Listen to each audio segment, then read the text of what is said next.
morning. Good morning, madam. Mkoaje? Hii ndio itakuwa mwalimu wenu wa Cbet.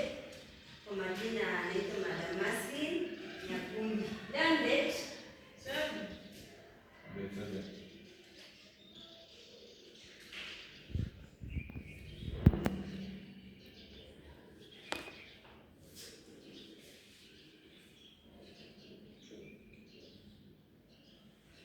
Cbet will be one of your units. Na leo tunaenda kuangalia introduction part of it. Tujue what is Cbet.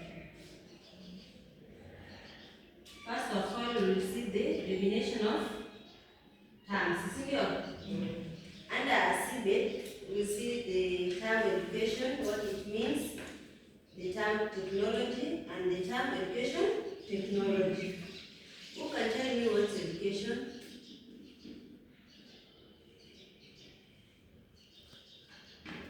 Venye unaelewa education ni nini?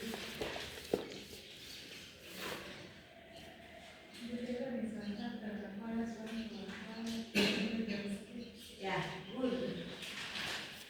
Education is the process of acquiring knowledge, desiring skills, attitudes, and knowledge to make someone useful in the society. So umekuja hapa kupata masomo. Yeah, that's education. The next term we'll go to what's education technology. Who can tell me what's education technology?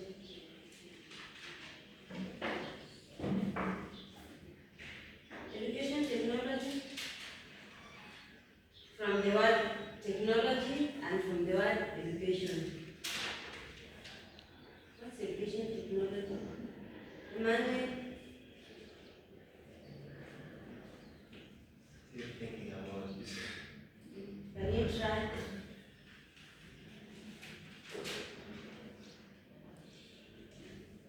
We can say education technology is a form of acquiring knowledge through technology by use of online classes, Google. Are we together? Yes. The next part we are going to the functions of education. Why is education important?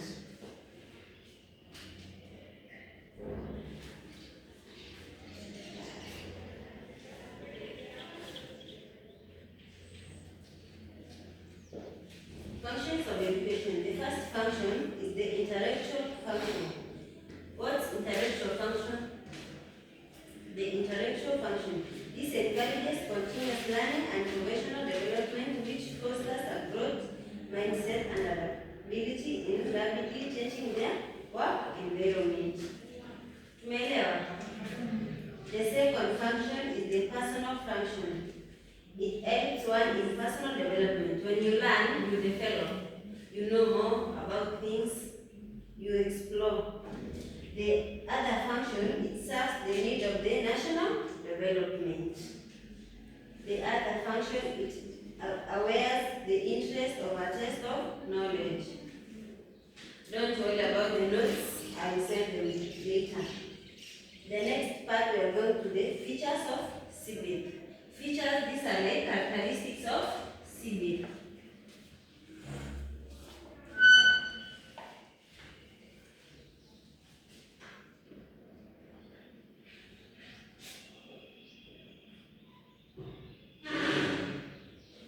Features of Cbet.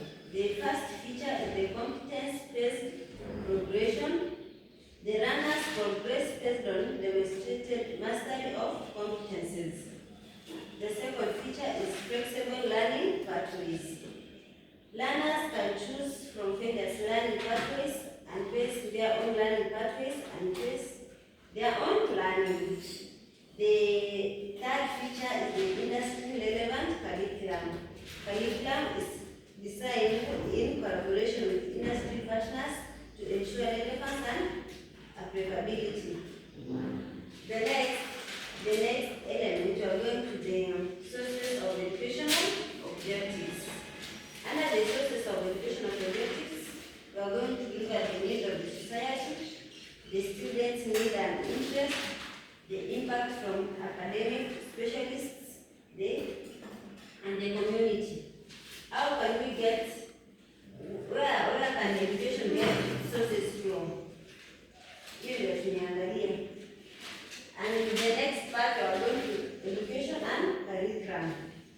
have defined education already. Who can tell me what's curriculum? What's a curriculum? Because you have already defined what's education, who can define what is curriculum? Try. Oh, from what I have, a curriculum, these are aspects of what knowledge, skills, attitude, and values are to be impacted, how to impact them, and how to determine the level of application and development of the same. As we know, we have different curriculums. Like now we have the Cbet curriculum. Now, when we will be learning, we know how to develop a curriculum. We are going to differentiate between a syllabus and a subject. Who can tell me what's a syllabus and what's a subject? A syllabus and a subject. Make sure you go and learn. In this institution, you learn ahead of the teacher. Okay? Yeah, I'll send you the notes and let you learn. Syllabus is a plan with subject to be studied in a course by a group of people in a particular period of time. A syllabus is what we had in the primary syllabus, the secondary syllabus. Like a coursework or a subject work that will be able to complete in one term or a year. A subject is a specific area of knowledge. You understand? Like in here we call it a unit, but in other areas you can call it as a subject. It's a specific area of knowledge. Now we can go to curriculum development. Curriculum development. Now that you have understood what's curriculum, you can go to curriculum development. Curriculum development is a process of curriculum construction and its implementation, evaluation, and maintenance. Now that we have this curriculum, how can we develop this curriculum? That's why you have seen curriculum development is a process of curriculum construction and its implementation, evaluation, and maintenance. Now this curriculum should be constructed or should be brought out, should be implemented. It should be implemented maybe in school, in colleges. It should be evaluated and maintained. When a curriculum is implemented, it will be maintained for a specific period of time. Now we are going to the purpose of school curriculum. What is the importance of curriculum in schools? Now that you have known what's curriculum development, what's curriculum, can you write the purpose of curriculum, of the school curriculum? It regulates the teacher's role, responsibilities, and activities. Yeah, that's correct. Another one? The purpose of school curriculum? It's a particular skill set. You can know the skills that are required to be. Oh, yeah, that's good. You can have the purpose of school curriculum. Number one is regulate teacher roles, responsibility, and activity. Number two, it specifies activity that takes place in an institution. Number three, it translates the national goals into concrete and observable behavioral changes. It ensures uniformity in coverage of learning activity. It regulates evaluation procedures of an education system. It specifies objectives that schools should attain. Now we are going to because of time, here we just brush, then we go and read your notes. Because of time, we are going to see why all rationale or importance of curriculum development. Number one is translate national goals of education into institutional objectives, interpret curriculum programs correctly, participate effectively in the various stages of the curriculum development process, understand the procedures and strategies of curriculum development. It ensures regarding teaching and the teaching profession are highlighted given that teachers are the main implementers of the curriculum curriculum development is the probation activity and therefore responsibility of the teachers. We are going faster because of time. Now we are going to the types of curriculum. The first type is the curriculum on paper.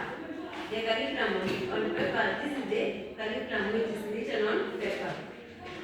What the syllabus says. The other one, we have the curriculum in action, implemented on schools.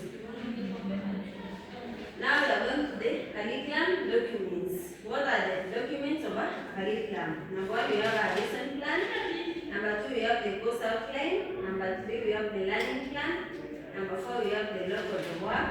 Number five, we have the syllabus OS. Number six, we have the Constitution of Kenya. Number seven, we have the Act of Parliament. Number eight, we have the legal orders. Number nine, we have the national curriculum. Number 10, we have the educational reports. Now, I'm going to go to the dimension very fast, then I'll give you the assignment. We are going to see the dimensions of school curriculum. The first dimension is the formal dimension. The second dimension is the informal dimension. The third dimension is the non-formal dimension, and the fourth dimension is the emerging dimension. Now, I want you to go and look on, you Google or you search about the dimension. In our next class, we will discuss more. Okay? Yes. And make sure you do my assignment. The classmate will bring it to me. Have a nice day. Thank you.